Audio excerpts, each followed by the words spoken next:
Hey everybody, this is iLad, and I'm back with another vlog. This one's not going to be very long, I don't think.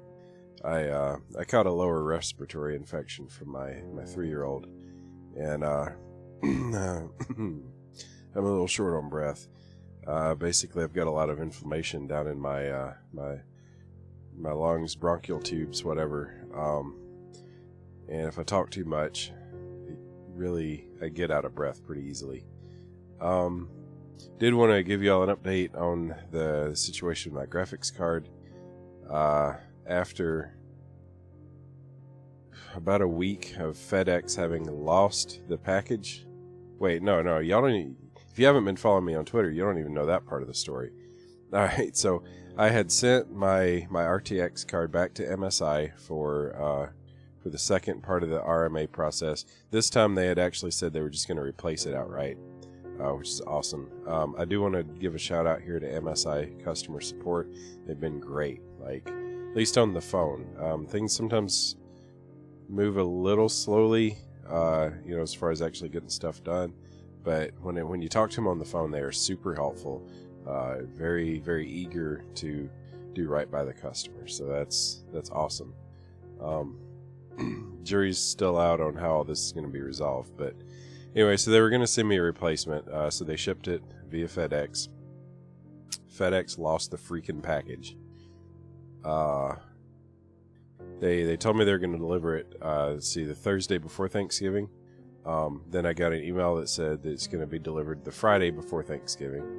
It didn't come that Friday, so I reached out to their social media team, and FedEx is like, oh yeah, we're not sure why that hasn't been delivered. Yeah, we checked your record and it didn't get delivered. We'll open an investigation and see what happened here. Right? So, cool.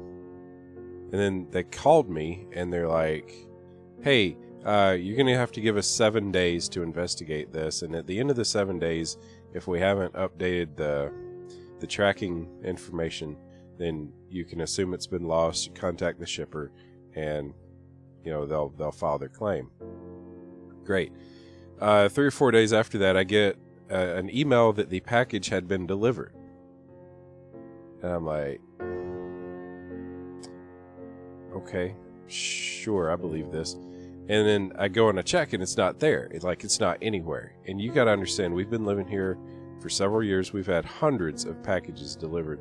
Nothing's ever gone missing except the one package that was conveniently already hard to find.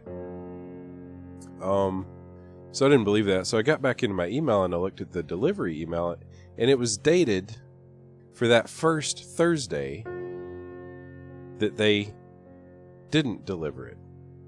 And I went into the tracking information and they falsified the tracking information to make it claim that they had delivered it that first Thursday, even though I had multiple contacts with them in email form, a good paper trail that specifically stated, nope, we didn't deliver it today, sorry, we'll figure out why.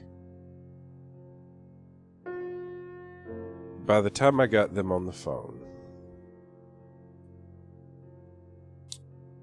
my voice was operating at a somewhat higher volume than I can manage now.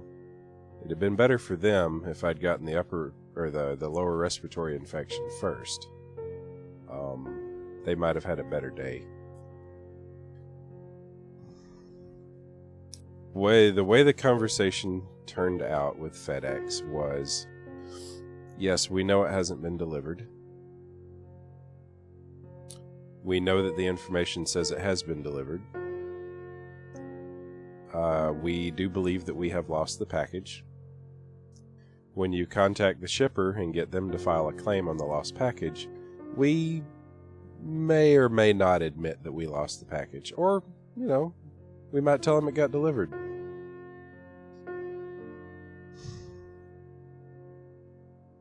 It's bad enough they were amateur hour. Now they're flat out telling me they might decide to lie about it to the people who matter, because I don't matter. I can't do anything from my end. It's a $400 video card. I can't afford the court fees on a lawsuit, and they know that. So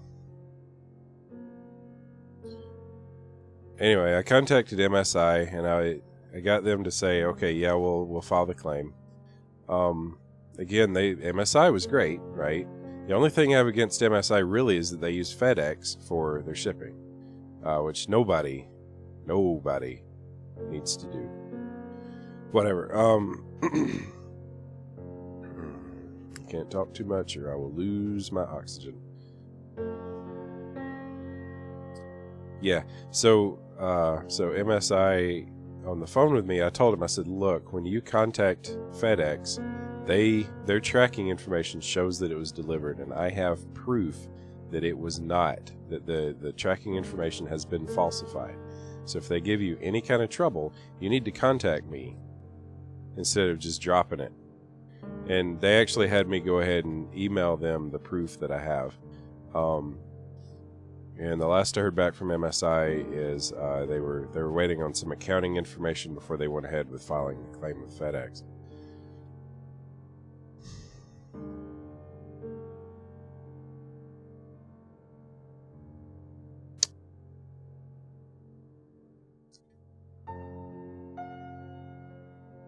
Kind of regretting buying the card. It's the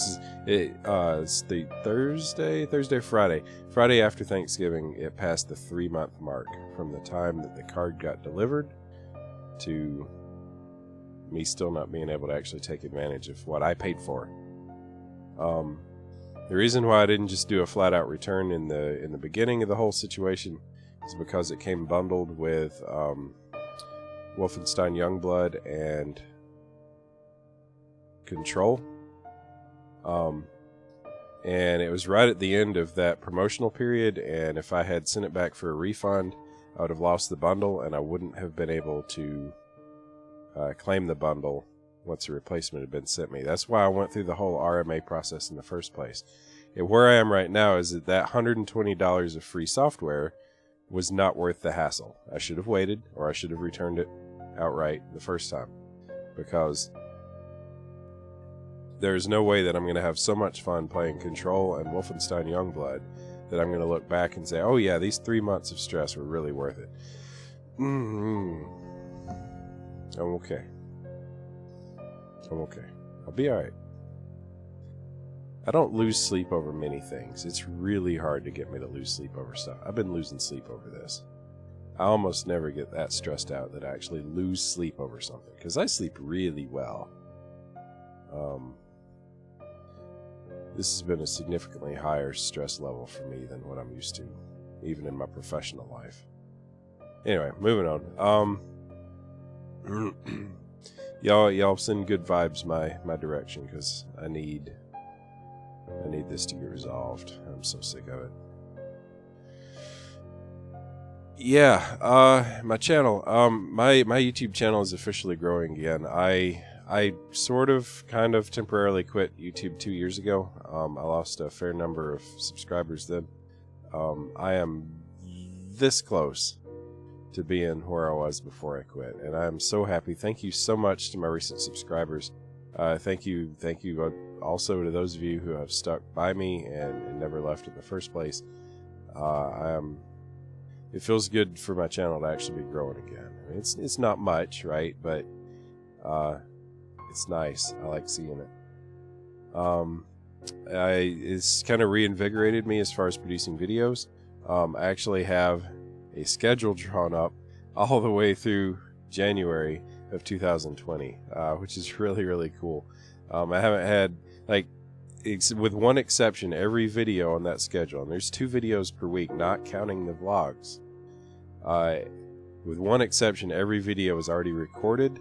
Maybe half or 2/3 are edited, and a good number of them are already uploaded and just waiting to go. So to be that far ahead and have that kind of backlog, that's really exciting. It probably means that pretty soon I'm going to be able to start pushing out a 3rd gameplay video every week. What I've actually got going with that schedule is 1 indie speed dating episode per week and 1 ambient noise video per week, plus the vlogging. What got me started back on the ambient videos was actually somebody reached out to me through the comments on YouTube and they said, hey, I really love these videos. I've got them added to a sleep playlist. I just, I really appreciate everything. And I asked him, I said, well, if you'll tell me what you liked, like which videos you liked, I can record more or do some like them. And they actually suggested that I look into the MMO Terra, which I'd heard of. I was kind of familiar with. I'd never really looked that closely at because I'm not really an MMO fan. But I was like, I'll check it out. Right? It's a free game. So I downloaded it, installed it, started playing it. Right, first of all, you can play as a red panda. I had no idea you could play as a red panda. That is so cool. I don't remember owning a game. I know there's a couple of games out there where you can play as a red panda. I think this is actually the first one I own. And it was so nice to be able to actually create that character and see him running around with a big honking sword. And then the game itself is pretty fun. It's made, apparently it was developed by some former Guild Wars, like Guild Wars 1 developers. Guild Wars 1 is one of my favorite games of all time, like hands down. It's right up there with Morrowind and a couple other games, but it's not as Terra isn't as good as Guild Wars, but the fact that it is some of the same people kind of shines through. I really like it. Like it's really cool. I understand that it has suffered in quality since it went free to play. I never played it before it went free to play, so what do I know, right? I'm having fun. And I just this week posted an ambient noise video from Terra, so that was pretty cool. I hope that viewer sees it, and I hope it's something that they appreciate and like, because I really wanted to thank them for inspiring me to play this cool game. Other games I've been playing and posting. Also this week is Snake Pass. Indie speed dating went up. I didn't really like Snake Pass that much. Like, I see why people would like it. It's not my kind of game. It reminded me sort of like, it kind of reminded me of Human Fall Flat, where like the controller buttons are mapped directly to muscular movements. I don't really like that format. I feel like the controller becomes my enemy. It takes me out of the immersion, which is a little weird. You think pressing a button, making a direct muscular movement would actually be more immersive somehow. It doesn't work that way for me. I can't get into it. I actually liked Human Fall Flat okay, but there are things I hated about it, and Snake Pass takes the things I hated about Human Fall Flat and kind of amplifies them. It's just trying to get the snake's body to do stuff with controller buttons is just it's kind of a pain. But it's a nice looking game. It's well made for what it is. If you like games like that, then you should probably check it out. It's not for me. I'm not dissing the quality of the game. It's not me. And then, like I said, I've been posting and recording a lot more ambient stuff. So I've got ambient videos coming out from the original Guild Wars. I think I've got some coming up from East Shade and maybe from Leaving Lindau, which are same game world. And then I've got 4 uploaded and recorded, and then about to be uploaded and scheduled for Terra. So keep an eye out for those if you like any kind of ambient noise. And if you have suggestions for games you'd like me to check out, games that you think would make good ambient videos, or indie games that you feel like would be good indie speed dating games, drop me a line in the comments. Let me know that I could look into them. I'm really short on funding right now for picking up new games, but I have a pretty huge backlog in my Steam library, so I may already own the game, or if it's a free-to-play game, of course I'd be glad to check it out. So let me know if you have any kind of requests or suggestions, because I do like to hear from y'all and know what you want to see on this channel. And I've said since day one, I do what's fun. Like, that's why I'm on YouTube. I'm here for the fun of doing what I do and making the videos, the creative outlet. But if I can have fun and also, show y'all what y'all want to see, then that's double win, right? So I'm always open to suggestions and requests. But anyway, I can feel the tightness, the hoarseness kind of coming on a little bit. You don't want to hear me. You don't want to hear me clearing my throat or starting to wheeze, so I better get off this. But thank you so much for watching. I appreciate everybody that comes to my channel, stops in, watches, comments, anything. So thank you very much, and I hope to see you back again for more. Thanks, guys. Bye-bye.